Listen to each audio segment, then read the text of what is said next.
Mga kaibigan, ang problema ukol sa mga kolorong bus na monitoring na laganap na hindi lang sa iba't ibang probinsya, kundi maging dito sa Metro Manila. Sa katunayan, isa ang mga kolorom na pampaserong bus na nagpapasikip ng daloy ng trapiko sa kahabaan ng EDSA. Ayon naman kina Bota City Congressman Toby Chanco, luluwag lang ang traffic sa EDSA kung magtulong-tulong ang MMDA, LTFRB at LTO para mawala ang mga kolorong bus. Dapat anya magsagawang LTFRB na operasyon laban sa nagkalat na kolorum at out-of-line bus na bumabiyahe sa EDSA at sa iba pang bahagi ng bansa. Umaabot ho sa 3,000 kolorum at out-of-line bus ang nakakalat sa Metro Manila. Kaugnay ito at bilang tugon sa reklamo inilapit sa atin ng mga jeepney drivers sa Dagupan, kinuha natin ng responde ang bahay ng LTO o Land Transportation Office sa naturang lugar. Narito ang panayam ni Correspondent Noren Ruinguez kay LTO Chief Harley Vinluan. Sir, ano po masasabi niyo doon sa reklamo po ng mga jeepney operators and drivers flying Lingayen Dagupan dahil sinasabing malaking kalugihan sa kanila yung maraming kolorong minibuses? Sa kanilang mga reklamo, natutugunan po namin sa LTO dahil as of this September po, ang nahuli namin is 10 kolorum. Pero ito, hindi lahat biyaheng Lingayen Dagupan. Halo-halo ito. May bus, biyaheng Bulinaw to Dagupan. May mga van din na yung Dagupan Baguio.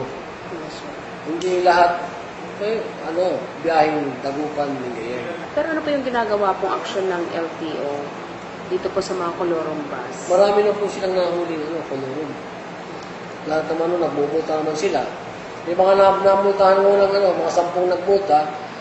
Nagbuta na nga po sila ng 6,000 plus ang multa nila, suspended pa po yung kanilang plaka.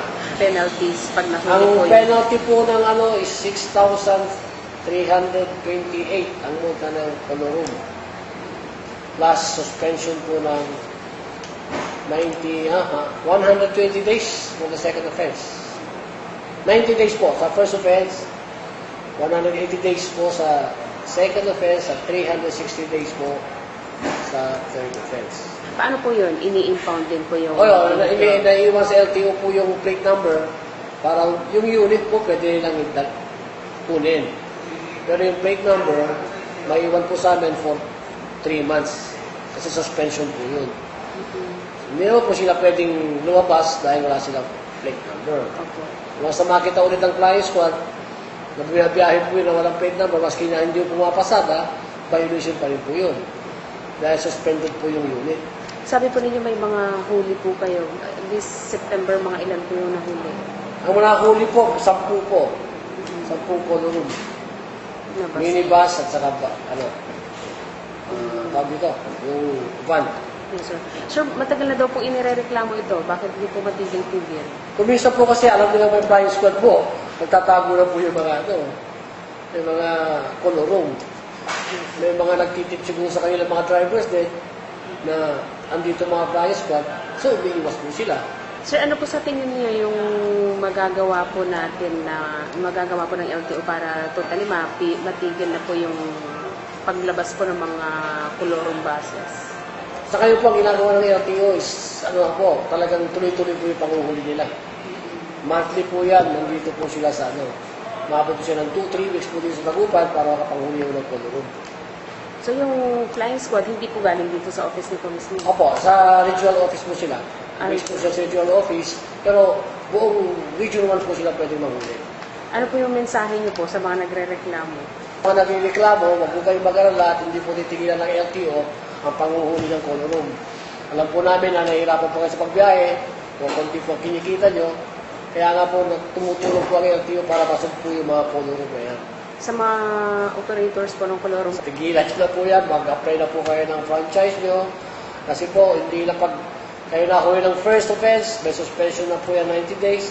Sa second offense, another 90 days, mahiging 180 days po ang suspension nyo. Sa third offense po, hindi na kayo pwede makapag-apply ng franchise nyo. Kaya sa ngayon, habang open pa ho ang franchise, pag-apply na po kayo para maging legal po kayo makapabiyahe. Hindi naman kayo maka-store po doon sa mga legal na may mga franchise. Sa mga taga Dagupan City, kayo po ang magbabantay ng inyo pong syudad kung talagang nakakalat pa rin ang mga kolorong buses. Pero sa ngayon, sabi nga, medyo tuloy-tuloy ang paghuhuli ng LTO dyan sa Dagupan City pero parang kulang pa rin. Kaya mga kaibigan, tutok lamang po at talagang dapat na yan ay makasawata sa mamamagitan at sa tulong ng mga kababayan po natin dyan sa Dagupan City. Magbabalik po responde, tutok lamang.